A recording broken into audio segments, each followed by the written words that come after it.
భారీ అప్పులు బకాయిలతో కునారిల్లుతున్న విద్యుత్ పంపిణీ సంస్థలు కోలుకునేదెలా? ఆదాయానికి అవసరాలకు మధ్య అంతరంతో ఏటా నష్టాలు మూటగట్టుకుంటున్న డిస్కంలకు ఊరట లభించేదెలా? విద్యుత్ సంస్థలకు ఊపిరిలూదేలా తెలంగాణ ప్రభుత్వం చర్యలు తీసుకుంటుందా? ప్రస్తుతం డిస్కంలలో జోరుగా జరుగుతున్న చర్చ ఇదే. ఇవాళ సీఎం రేవంత్ రెడ్డి అధ్యక్షతన విద్యుత్ రంగంపై ప్రత్యేకంగా జరగనున్న మంత్రివర్గ సమావేశం గురించి ఆసక్తిగా ఎదురుచూస్తున్నారు.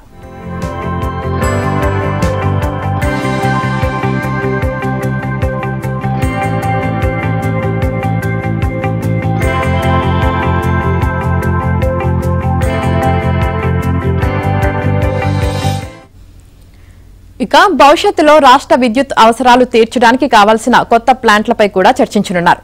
రామగుండంలో 800 మెగావాట్ల ప్లాంట్ ఏర్పాటు చేసి అణు విద్యుత్ కేంద్రం ఏర్పాటుకు అడుగులు, కేటీపీఎస్ లో 1600 మెగావాట్ల ప్లాంట్ నిర్మాణంపై కూడా నిర్ణయం తీసుకోవాల్సి ఉంటుందని అధికారులు నివేదించనున్నారు. గ్రేటర్ హైదరాబాద్ లో విద్యుత్ అంతరాయాలను తగ్గించి నాణ్యమైన కరెంటు సరఫరా చేయడానికి 43,384 కిలోమీటర్ల భూగర్భ లైన్లు వేయాల్సి ఉంటుందని, దీని వ్యయం 14,725 కోట్లని అంచనా వేశారు. విద్యుత్ చట్టం ప్రకారం ఏటా నవంబర్ 30 లోపు వచ్చే ఆర్థిక సంవత్సరానికి వార్షిక ఆదాయ అవసరాలు, టారిఫ్ ప్రతిపాదనలు సమర్పించాలి. దాంతో ఏఆర్ఆర్ పై సీఎంకి నివేదించి అనుమతి తీసుకునే అవకాశాలున్నాయి.